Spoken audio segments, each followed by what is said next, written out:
tie this jig right here. Kind of going to go back a little bit to some natural colors, some minnow colors, a little bit of flash, some black, some white, some red. Let's get this back to a natural looking color bait. I don't know what I want to name it, the glimmering minnow or something like that. I'll let Tom Allen, if you're watching this, you name this jig.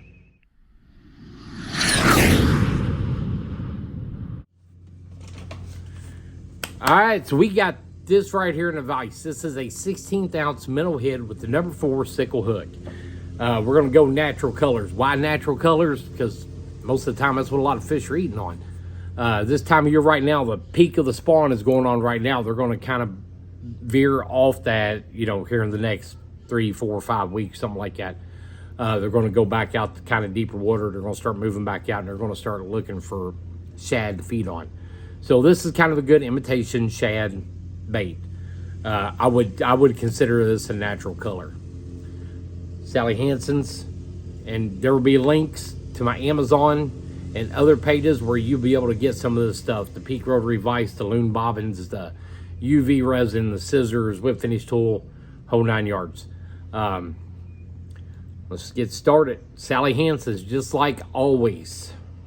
When I use Chanel, well, actually even when I'm not using Chanel, I still use the Sally Hansen's. Just it gives your thread something to bite onto, but I don't use a whole lot of it. Just enough to let it start setting up, and it won't want to spin on you. The stickier it gets, the more it dries, the more you can tie it, and the tighter you can tie it, and it's not going to stick to you. We are using Danville 210 denier. We are using it in our Loon Ergo Bobbin. As far as I'm concerned, best bobbin made right here. So we are going to start right there behind the head, and we're going to wrap it 3 or 4 wraps, and we're going to bring it down to the point of the hook. In this jig, we will be using marabou and hackle both at the same time. We're going to cut off our tag end, and we're going to start with a marabou, and I'm going to go through this little pile right here, and I'm going to pull out the ones that I want. Always have a hard time buying marabou online because I can never find exactly what I'm looking for. Man, that one right there is money. That's a good one right there. I love that one. We're gonna pull off the length of the jig head with the hook plus about a quarter more. So we're gonna end up cutting like right here, just right past my fingers. I'm gonna hold it tight and I'm gonna cut just right in front of that. I'm gonna let it fall. All right, so now we got our marabou cut. We're gonna take that marabou and we're gonna push it through and around that hook. Just make sure, because I want that tail material all the way around the shank. Now I'm gonna catch it all to make sure I don't lose any of this marabou. So I went back up to the head after I got it caught, and then I'm gonna bring it back to the point of the hook, just like I did with my thread when I started my wrap. As I pull out, I'm pulling out all the loose fibers at the same time, all the little short feathers that never were gonna work anyway. Go all the way back up to the head, right there, and we're gonna stop, and we're gonna take a piece of white hackle, right there's a good one. We're gonna kind of just lay one little piece in there, kind of like flash, but we're gonna flash it up also. We're gonna take that one hackle feather, and if I can get it to lay in there like that, that would be absolutely perfect. I'm sure it ain't gonna work that way, but we're gonna try it. And we're gonna give a loose wrap right up here. Well, there we go, now we got it. Loose wrap all the way down, right to the point of the hook. Now I'm gonna do my tight wraps right here, coming up. That's where I do my tight ones. Yeah, we got it. Yeah, right in there, perfect. So next, we are gonna put in our flash, and I just had it. Here we go. Be a link to that in the Amazon description below too. And we're gonna be fairly generous with it. Let's pull out, I have no idea how many pieces, but it's cheap enough that I can use it like I want to use it. We're gonna cut off that little piece right there, and we're gonna lay it right on the back of that hook, right on the bottom side, right in the belly. Get a loose wrap there, and I'm just sliding my hands down, but letting the bobbin keep it tied up there nice and tight. And we're going to do a wrap right there, and they're still kind of loose. And when I start working my way back up, this is where I'm going to get tight. Right there, just like that. We're going to take our peak rotary vise, and we're going to turn it over so that way you can kind of see it. I can make sure it's all even the way I like it. I like it. I think it's good. We are using New Age Chenille by Cascade, and I'm pretty sure this was number 2. I think Cascade was the one that came in number sizes instead of small, medium, large. I'm pretty sure that was number 2. New Age Chenille by Cascade. Pull my bobbin down just a little bit to give myself room here. This is where the rotary function on the peak vise stands out right here. And you can still do it, wrap it. It ain't gonna hurt nothing, but it makes it a whole lot easier, especially if you're tying like, say, 100 jigs. You're gonna appreciate that rotary function on that vise. So we got it. I'm gonna get ahead of myself here. Got our chenille all the way down to the head, and we're gonna take our bobbin, we're gonna wrap it around the chenille. We're gonna pull it up. I'm gonna make that one kind of tight. I'm gonna try to dig out a little valley right here so I can take that chenille and come back over. Just like that. And I pulled it tight. I'm gonna wrap it around it again. Then we're gonna pull up.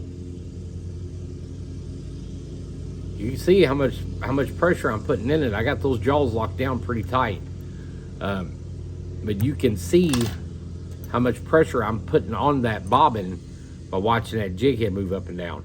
And I've done it enough sometimes where I've actually bent some hooks.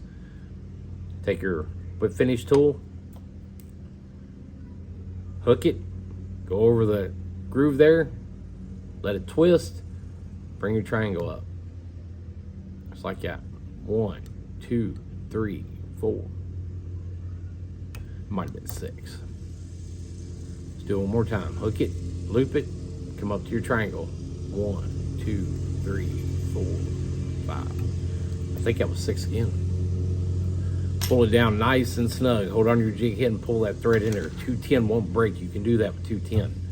Some of them really, really small threads you can't.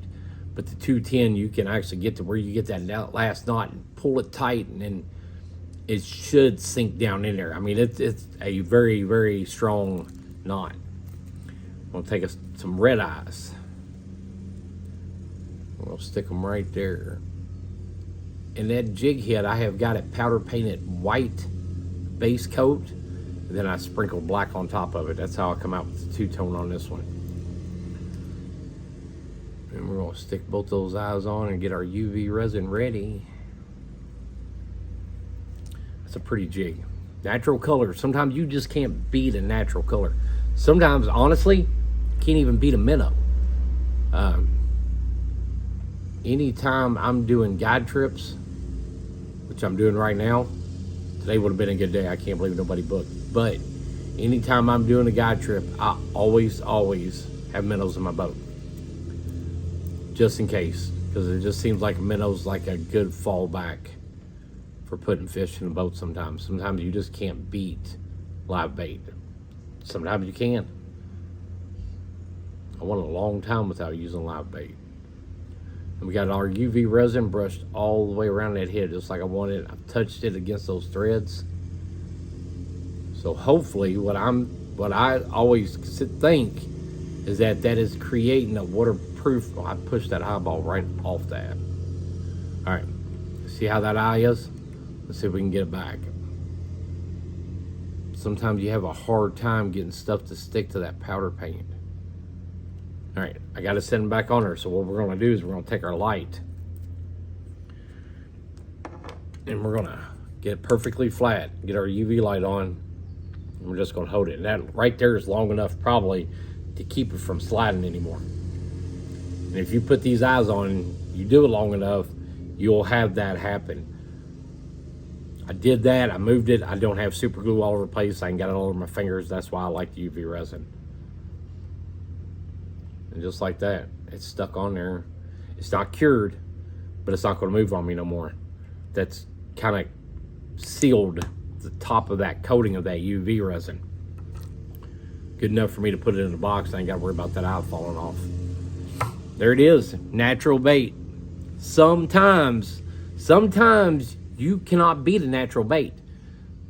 natural color bait. Sometimes you can't beat a minnow. Sometimes it's a crankbait. Sometimes it's totally crazy colors, pink head, white body, green tail. I mean, you just never know. Always have you a selection of colors. The way I always try to explain to people when they say, what's the best color for crappie? Have a light color, have an extremely dark color, have one that's in between, dark head and light body, or light body, dark head, and then always have a natural color bait. That's a 4 bait selection. If you have a couple of those tied up, each one of those, you should be able to find a biting crappie on one of those colors. Give it a shot. Natural color crappie baits. Like, share, subscribe. Thank you to everybody that has subscribed to my channel and watches.